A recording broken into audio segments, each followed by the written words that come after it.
Hello friends, എല്ലാവർക്കും good morning. അപ്പോൾ എല്ലാവർക്കും മൗൻരാഗത്തിൻ്റെ ഇന്നത്തെ ഒരു സൂപ്പർ ഹിറ്റ് വിശേഷത്തിലേക്ക് തന്നെ സ്വാഗതം. അങ്ങനെ മൂങ്ങാമുത്തശ്ശി ദിലീപിനോട് കുറേ കാര്യങ്ങളെല്ലാം സംസാരിക്കുകയാണ്. മോനെ, അവൻ എവിടെ ഒളിഞ്ഞിരിക്കുന്നതെന്ന് പറയാൻ പറ്റില്ല, ഏത് വേഷത്തിലാണ് വരുന്നതെന്ന് പോലും പറയാനായിട്ട് പറ്റില്ല, അതുകൊണ്ട് സൂക്ഷിക്കണമെന്ന്. എന്തിനാ മുത്തശ്ശി സൂക്ഷിക്കുന്നത്? വലിയ വലിയ വമ്പന്മാർക്ക് വരെ ഭീഷണിയുണ്ട്, പിന്നെ എനിക്കാണോ ഭീഷണി ഇല്ലാത്തത്? അതുകൊണ്ട് തന്നെ എനിക്ക് ഈ കാര്യത്തിൽ യാതൊരു ഭയവുമില്ല മുത്തശ്ശി. പിന്നെ മനുഷ്യരല്ലല്ലോ മരണം നിശ്ചയിക്കേണ്ടത്, ദൈവമല്ലേ. ദൈവം നിശ്ചയിച്ചിട്ടുണ്ടെങ്കിൽ അതേപോലെ തന്നെ നടക്കും, അതിൽ കൂടുതലൊന്നും പറയാനായിട്ടില്ല മോനെ. ഞാൻ വേറൊന്നും കൊണ്ടല്ല, കണ്ടില്ലേ ഈ അമലുവിൻ്റെ കാര്യം നോക്ക്. ദൈവങ്ങളെയൊക്കെ ഒരുപാട് വിശ്വസിച്ചു, എന്നിട്ട് അവളുടെ അച്ഛൻ എന്താ സംഭവിച്ചത്? അവൻ കുത്തി മലർത്തിയിട്ടിട്ട് പോയില്ലേ? അതൊക്കെ ഒന്ന് ആലോചിച്ച് നോക്കിക്കണ്ടേ മോനെ. ഇതൊക്കെ പറഞ്ഞപ്പോഴേക്കും നമ്മുടെ കല്യാണിക്ക് ആകെ സങ്കടം തോന്നുക. അപ്പൊ കല്യാണി പറയണ, വേണ്ട മുത്തശ്ശി വേണ്ട, ഈ കാര്യം ഇവിടെ നമുക്ക് സംസാരിക്കണ്ട.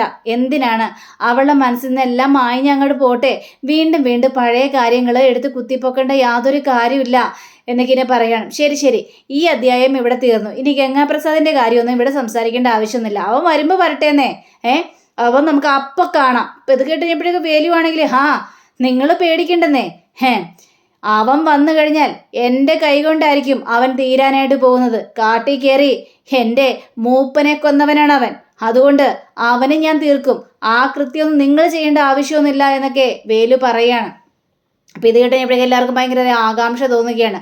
അപ്പോൾ കിരണും ദിലീപും പറയണം, അതേ അപ്പുറത്തുള്ളവർക്കൊന്നും കേക്കൊന്നും കൊടുത്തിട്ടില്ലേ, നമുക്ക് ആ കേക്കൊക്കെ കൊടുക്കാനായിട്ട് പോകണ്ടേ, എന്നാൽ കൊടുക്കാം എന്ന് പറഞ്ഞ് ഇവര് നേരെ കേക്ക് കൊടുക്കാനായിട്ട് പോയി കഴിഞ്ഞപ്പോഴേക്കും മുത്തശ്ശി അവിടെ സംസാരിക്കണം. കണ്ടില്ലേ കാർത്തികേ മോളെ, നീ ഭാഗ്യവതിയാണ്. ഇത്രേ നല്ലൊരു ചെറുപ്പക്കാരനെയാണ് നിനക്ക് കിട്ടിയിരിക്കുന്നത്. എന്തൊക്കെ അപകടങ്ങൾ ഒളിഞ്ഞിരിക്കുന്നുണ്ടെന്ന് പറഞ്ഞാലും നിന്നെ കൈവിടുന്നുണ്ട് അവൻ. ചിലരൊക്കെ ജീവനും പേടിച്ച് പെണ്ണിനെ കൈവിട്ടു പോകുന്നവനാണ് മിക്ക ആണുങ്ങളും. ഇപ്പോ അങ്ങനെ ചെയ്തോ? അവൻ ധൈര്യം സംഭരിക്കുകയല്ലേ ചെയ്യുന്നത്. നമ്മളെ എല്ലാവരെയും ആശ്വാസപ്പെടുത്തുന്നു. അങ്ങനൊരു ചെറുക്കനെ കിട്ടിയത് നിന്റെ ഭാഗ്യം തന്നെയാണ് കാർത്തിക മോളെ എന്ന് മുത്തശ്ശി പറയാ. ഇത് കേട്ട് കഴിഞ്ഞപ്പോഴേക്കും ലക്ഷ്മിയാണെങ്കിൽ അത് അമ്മ പറഞ്ഞത് സത്യം തന്നെയാണ്, അവൾക്ക് നല്ലൊരു പങ്കാളിയെ തന്നെയാണ് കിട്ടിയിരിക്കുന്നത് എന്നൊക്കെ കാർത്തികയോട് പറഞ്ഞ് ഓരോ കാര്യങ്ങൾ സംസാരിക്കുകയാണ്. പിന്നീട് നമ്മുടെ കിരണിനെ കാണിക്കുകയാണ്. അപ്പോൾ കിരൺ ദിലീപിൻ്റെ ഒപ്പം വന്ന കൂട്ടുകാരോട് സംസാരിക്കുകയാണ്. നിങ്ങളപ്പോൾ പെട്ടെന്ന് തന്നെ പോകുമല്ലേ? പോകണം, കാരണം അവിടെ ഒരേ പാർട്ടികളെല്ലാം അറേഞ്ച് ചെയ്ത് വെച്ചിരിക്കുകയാണ്. അപ്പോൾ അതെല്ലാം കറക്റ്റായിട്ടൊക്കെ ചെയ്യേണ്ട ആവശ്യമുണ്ട്. ഞങ്ങളതെല്ലാം ചെയ്തിട്ട് ഇനി ഞങ്ങൾ വീട്ടിലേക്ക് പോകുള്ളൂ. കുറേ താമസിക്കുമായിരിക്കും. അവനൊന്ന് മെരുക്കെടുക്കാനായിട്ടൊക്കെ വല്ലാത്ത പണിയാണ് ചെയ്തത് എന്നൊക്കെ ഇവരും ഇങ്ങനെ സംസാരിക്കണം. അപ്പോൾ ഇത് കേട്ടൊക്കെ ഇങ്ങനെ നമ്മുടെ കിരണും ഭയങ്കര സന്തോഷത്തിലാണ്. അപ്പോൾ ഈ നമ്മുടെ ദിലീപാണെങ്കിൽ എന്തായാലും കാർത്തികയെ പേടിക്കേണ്ട ആവശ്യമൊന്നുമില്ല, അവൻ എവിടെയോ ഒളിഞ്ഞിരിക്കുന്നില്ലെന്നേ. ഇത് കേട്ടുകഴിഞ്ഞപ്പോഴേക്കും അങ്ങനെ അല്ലല്ലോ ദിലീപേട്ടൻ സൂക്ഷിക്കണം. ദിലീപേട്ടൻ സൂക്ഷിച്ചേ മതിയാവുള്ളൂ. ഈ കല്യാണം മുടക്കാൻ വേണ്ടി അവൻ ഏത് പരിപാടിക്കും പോകും. അത് നമുക്ക് കണ്ടെത്താനായിട്ട് സാധിക്കില്ല. അവൻ ഏത് വേഷത്തിലും വരും. അന്ന് സാൻഡയുടെ വേഷത്തിലാണ് ഇവിടെ വന്നത്. കഷ്ടിക്കാണ് ഞങ്ങളെല്ലാവരും രക്ഷപ്പെട്ടത്. പിന്നെ അവൻ തേനിൽ വിഷം കലർത്തി ഞങ്ങളെല്ലാവരെയും കൊല്ലാനാ അതെല്ലാം അവൻ ചെയ്തത്. അതുകൊണ്ട് സൂക്ഷിക്കണം. കാട്ടിൽ പോയിട്ടും അവനാരും തിരിച്ചറിഞ്ഞോ? ഇല്ലല്ലോ. സുരക്ഷിതമായിട്ട് അവൻ്റെ ജീവൻ തിരിച്ചെടുത്തില്ലേ? അതേപോലെയൊക്കെ എന്തെങ്കിലും സംഭവിക്കും ദിലീപേട്ട എന്നൊക്കെ ദിലീപിനോട് പറയാ. കാർത്തികേ, ഇങ്ങനെ പേടിക്കില്ലേടോ. എൻ്റെ കാര്യം നോക്കാനായിട്ട് എനിക്കറിയാം. അവൻ എന്നെ തേടിയൊന്നും വരാൻ പോകുന്നില്ല. അവൻ അങ്ങനെ വരുന്നെങ്കിലും വരട്ടെ. അവൻ ഏത് വേഷത്തിലാണെങ്കിലും ഞാൻ കണ്ടുപിടിക്കും.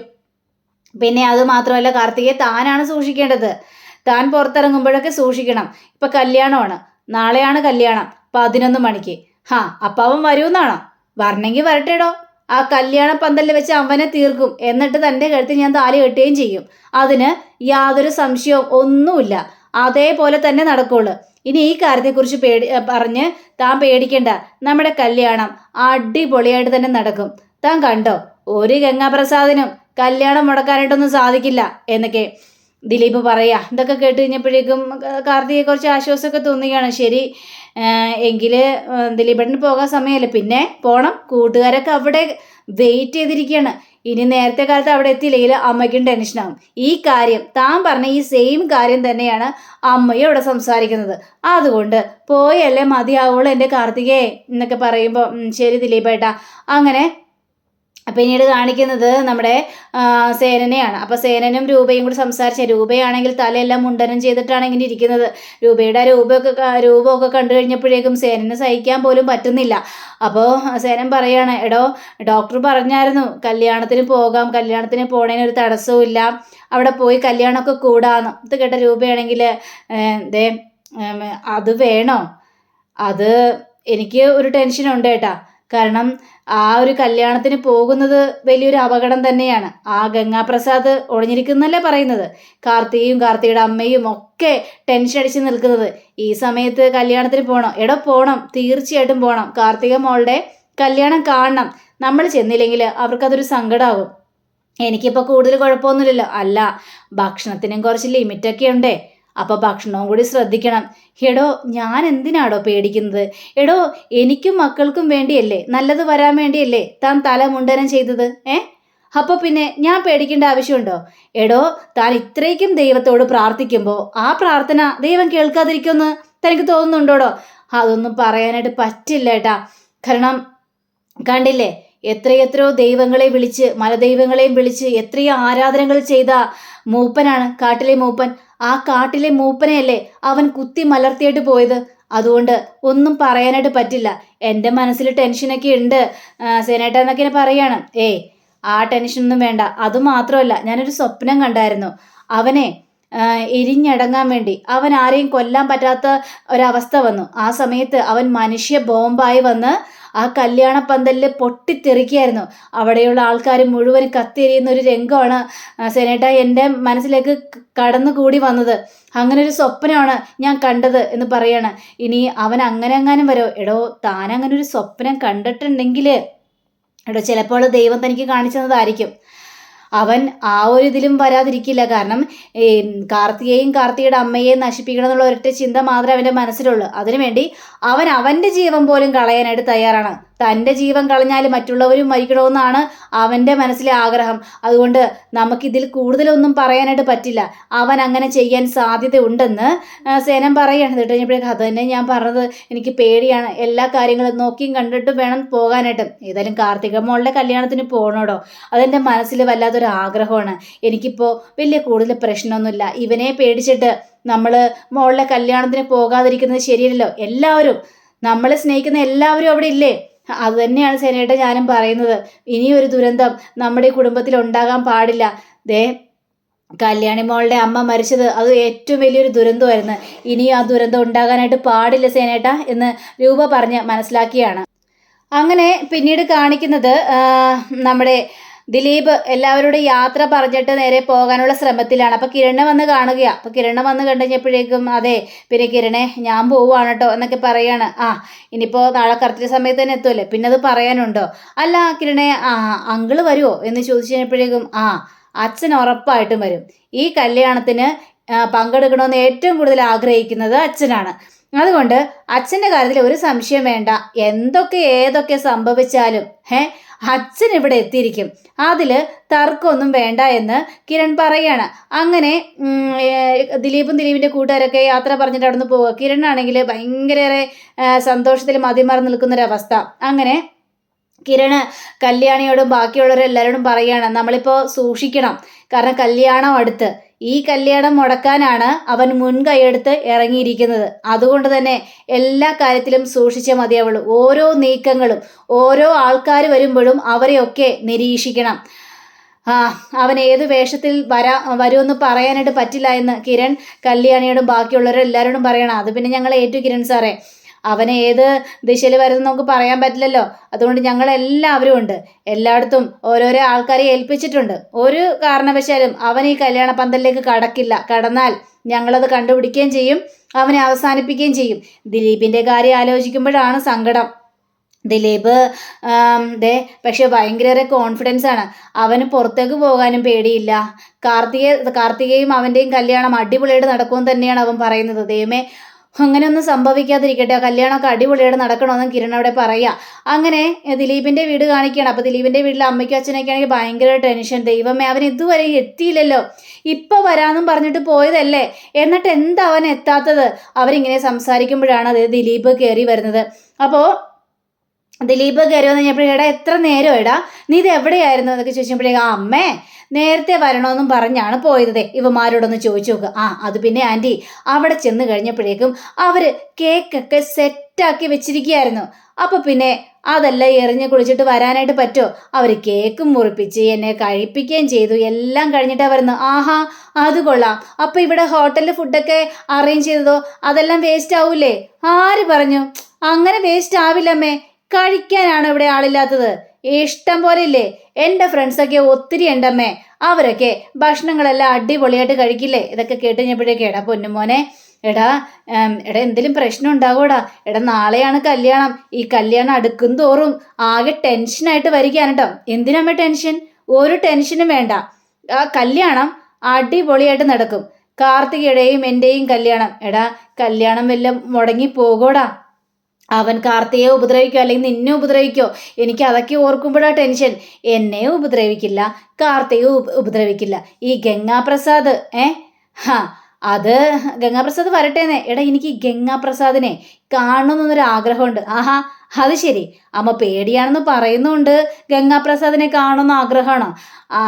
അപ്പോൾ ഇത് കേട്ട് കഴിഞ്ഞപ്പോഴേക്കും കൂട്ടുകാരൊക്കെ അല്ലെങ്കിൽ അങ്ങനെയാണല്ലോടാ, ഈ തീവ്രവാദികളെയൊക്കെ കാണണമെന്ന് നമുക്ക് വല്ലാത്തൊരു മോഹമാണല്ലോ. അവരെങ്ങനെയാണ് എന്താണെന്നൊക്കെ അറിയാൻ വേണ്ടി. ഒരു മോഹേ നിന്റെ അമ്മയും പറഞ്ഞോളൂ. അമ്മ ധൈര്യമായിട്ടിരിക്കമ്മേ. അമ്മക്ക് ഒരു ടെൻഷനും വേണ്ട. അമ്മ കണ്ടോ, നാളെ ഞാൻ കാർത്തികയുടെ കഴുത്തിൽ താലി കെട്ടുകയും ചെയ്യും. ഞങ്ങൾ സുഖമായിട്ട് ജീവിക്കുകയും ചെയ്യും. അവൻ ഞങ്ങൾ ഒരു ചുക്കും ചെയ്യാൻ പോകുന്നില്ല. ഞങ്ങളെ മണിയറ ഒരുക്കുന്ന ധൃതിയിലാണ്. എടാ മണിയറയൊക്കെ ഒരുക്കി വെച്ചിട്ട് നിരാശയാവരുത്. ഒരു നിരാശയാവില്ല എന്ന് പറഞ്ഞ് മണിയറ ഒരുക്കുക. അപ്പോൾ കൂട്ടുകാരൊക്കെ കൂടി ചേർന്നിട്ട് മണിയറ ഒരുക്കുക. പക്ഷേ ഈ ദിലീപിൻ്റെ കട്ടിൻ്റെ അടിയിൽ ഗംഗാപ്രസാദ് ഒളിച്ച് നിൽക്കുന്നുണ്ട്. അപ്പോൾ ഗംഗാപ്രസാദ് ഇങ്ങനെ മനസ്സിൽ ചിന്തിക്കണം, ഒരുക്കടാ മണിയറ ഒരുക്ക്. നിന്റെ അവസാനത്തെ കിടപ്പാണ് ഈ മണിയറയിൽ. നിനക്കിനി പുറത്തേക്ക് വരാനായിട്ട് കഴിയില്ലടാ എന്ന് ഗംഗാപ്രസാദ് ചിന്തിക്കുകയാണ്. അപ്പോൾ ഇവരെല്ലാവരും ഇങ്ങനെ മണിയറ നല്ല അടിപൊളിയായിട്ട് ഒരുക്കുകയാണ്. ഈ സമയം തന്നെ ദിലീപ് ആണെങ്കിലും ആകെ ടെൻഷനിലാണ്. ഇനി എന്ത് ചെയ്യുമെന്ന് അറിയാൻ പാടാത്തൊരവസ്ഥയിലാണ്. അപ്പോൾ നമ്മുടെ കല്യാണിയെ കാണിക്കണം. അപ്പോൾ കല്യാണി കാർത്തിയോട് ചോദിക്കുകയാണ്, ചേച്ചി ദിലീപേട്ടനെ വിളിച്ചായിരുന്നു എന്ന് ചോദിച്ചപ്പോഴേക്കും ഇല്ല വിളിച്ചില്ല. അന്ന് വിളിക്കാതിരുന്നത്, ഒന്നും വിളിക്കായിരുന്നില്ലേ എനിക്കിങ്ങനെ പറയുകയാണ്. ഞാൻ വിളിച്ചില്ല, എനിക്കാകെ ടെൻഷനാണ്. ദിലീപേട്ടനും എന്നെ വിളിച്ചില്ലായിരുന്നു. അവിടെ എത്തിയിട്ട് ഉണ്ടാവും അല്ലേ? അപ്പോൾ പക്ഷേ അവിടെ എന്തെങ്കിലും തിരക്കായിരിക്കും, ഫ്രണ്ട്സിനോടൊപ്പം എന്തെങ്കിലും കൂടുമായിരിക്കും എന്നൊക്കെ പറയാം. അങ്ങനെ നമ്മുടെ ദിലീപ് മണിയറയിലേക്ക് വരിക. മണിയറന്നൊക്കെ അടിപൊളി സെറ്റായിട്ടുണ്ട്. എങ്ങനെയുണ്ടടാ ഞങ്ങളുടെ ഒരുക്കമൊക്കെ? പിന്നെ ഗംഭീരമായിട്ടുണ്ട്. നിങ്ങൾ അടിപൊളിയായിട്ടല്ലേ ഒരുക്കിയിരിക്കുന്നത്. അപ്പോൾ ഗംഗാപ്രസാദ് അതിൻ്റെ ഉള്ളിൽ ആ കട്ടിൻ്റെ അടിയിലുണ്ടല്ലോ. അപ്പോൾ ഗംഗാപ്രസാദ് ഇങ്ങനെ ചിന്തിക്കാം, എടാ ഇന്ന് നീ ഇവിടെ കിടക്കും, അതോടെ നിന്റെ അവസാനം ഒരിക്കും. നാളെ നീ കല്യാണത്തിന് ഉണ്ടാവില്ല, നിന്നെ ഞാൻ കുത്തി മലർത്തോടാ, നീ കണ്ടോ എന്നൊക്കെ ഗംഗാപ്രസാദ് ഇങ്ങനെ ചിന്തിക്കുകയാണ്. അപ്പോഴേക്കും കൂട്ടുകാർ പറയണേ, എടാ ഇത് മണിയറയല്ലേ എടാ, അതുകൊണ്ട് നീ ഇന്ന് ഇവിടെ കിടക്കണോ? വേണ്ടടാ എടാ, കല്യാണം കഴിഞ്ഞിട്ട് ഇവിടെ കിടന്നാൽ മതിയടാ, എടാ ഇപ്പം കിടക്കണ്ടെന്ന്. അപ്പോൾ ഇവർ പറയുന്നത് ശരിയാണെന്ന് നമ്മുടെ ദിലീപിനെ മനസ്സിലാകുകയാണ്. അപ്പോൾ നമ്മുടെ ദിലീപിൻ്റെ അടുത്തൊക്കെ ഒരു ഫോൺ കോൾ വരികയാണ്. അത് കാർത്തികയുടെ കോളായിരുന്നു. അതേ കാർത്തികയാണ് വിളിക്കുന്നതെന്ന് പറഞ്ഞിട്ട് കോൾ എടുക്കുകയാണ്. അതെ എന്തെടുക്കുക എന്നൊക്കെ ചോദിച്ചപ്പോഴേക്കും ഞാനിവിടെ ഓരോരോ പരിപാടികളായിട്ടൊക്കെ നടക്കുകയാണ്. ദിലീപേട്ടൻ എപ്പോഴെത്തിയത്? കുറച്ചു നേരമായി. നാളെ കല്യാണം അല്ലേ എന്നൊക്കെ പറഞ്ഞപ്പോഴേക്കും അതെ കല്യാണം തന്നെയാണ്. എടോ തനിക്ക് ടെൻഷനാണല്ലേ? ടെൻഷൻ അടിക്കേണ്ട ആവശ്യമൊന്നുമില്ല, താൻ സുഖമായിട്ട് കിടന്നു പറഞ്ഞിക്കോ, എനിക്കൊരു പേടിയില്ല, ഗുഡ് നൈറ്റ് എന്നൊക്കെ പറഞ്ഞുകൊണ്ടിട്ട് ഫോൺ വയ്ക്കുക. അപ്പം എടാ നാളെ ഏതായാലും കല്യാണമാണ്. ഏതായാലും ഇന്നും നിന്നെ ഉറക്കാൻ ഞാൻ വിടില്ലടാ. നമുക്കേ ഒരു ബിയർ അടിച്ചാലോ? ബിയറോ? വേണ്ട വേണ്ട വേണ്ട, ബിയറൊന്നും വേണ്ട, അതൊന്നും ശരിയാവില്ല. എടാ വേണം. അതെ നിനക്ക് നല്ലൊരു ഒന്നാം തരം ഭാര്യയെ കിട്ടാൻ പോവല്ലേ? ഇനി ഒന്നാം തരം ഭാര്യയാണോ ഇല്ലേന്നൊരു 5-6 മാസം കഴിയുമ്പോൾ അറിയാട്ടോ. അങ്ങനെയൊന്നും ഇല്ലടാ. കാർത്തിക നല്ല പെണ്ണാണ്. അവളും ഞാനും ഒരുപാട് വർഷം ഒന്നിച്ച് തന്നെ ജീവിക്കും. അല്ലാതെ അവളുടെ സ്വഭാവത്തിൽ ഒരു മാറ്റവും സംഭവിക്കാൻ പോകുന്നില്ലടാ. നിങ്ങൾ കണ്ടോ എന്ന് പറയാ. അത്രയ്ക്ക് കോൺഫിഡൻസ് ആണല്ലേ? എങ്കിലാണെങ്കിൽ ഒരു ബിയർ നിന്നെ കൊണ്ട് അടുപ്പിച്ചിട്ട് തന്നെ കാര്യം. അയ്യോടെ എനിക്ക് വേണ്ട എന്നും പറഞ്ഞുകൊണ്ട് നമ്മുടെ ദിലീപിനെ വലിച്ചഴച്ചുകൊണ്ട് പോവുകയാണ് കൂട്ടുകാർ. ഇത് കണ്ട ഗംഗാപ്രസാദ് ആണെങ്കിൽ ആകെ കാലി വന്നൊരവസ്ഥ. അവരിവിടെ ഹോട്ടലിലില്ല. ഇനിയിപ്പോൾ എന്ത് ചെയ്യും? ഇനി ഞാൻ അവനെങ്ങനെ കണ്ടെത്തും? അവനെ ഞാൻ എങ്ങനെ കൊല്ലും? ഇതൊന്നും നടക്കൂല. ഇത് വല്ലാത്തൊരവസ്ഥയാണല്ലോ എന്ന് പറഞ്ഞുകൊണ്ട് ഗംഗാപ്രസാദ് ആ കട്ടിൻ്റെ അടിയിൽ നിന്ന് എണീറ്റ് പുറത്തേക്ക് വരികയാണ്. പുറത്തേക്ക് വന്നിട്ട് ആ അരിശം കൊണ്ട് മുണ്ടൊക്കെ അങ്ങോട്ട് വലിച്ചു പറിക്കുകയാണ്. ഇനി ഞാൻ എങ്ങനെ ഹോട്ടലിലേക്ക് പോയി കണ്ടെത്തും?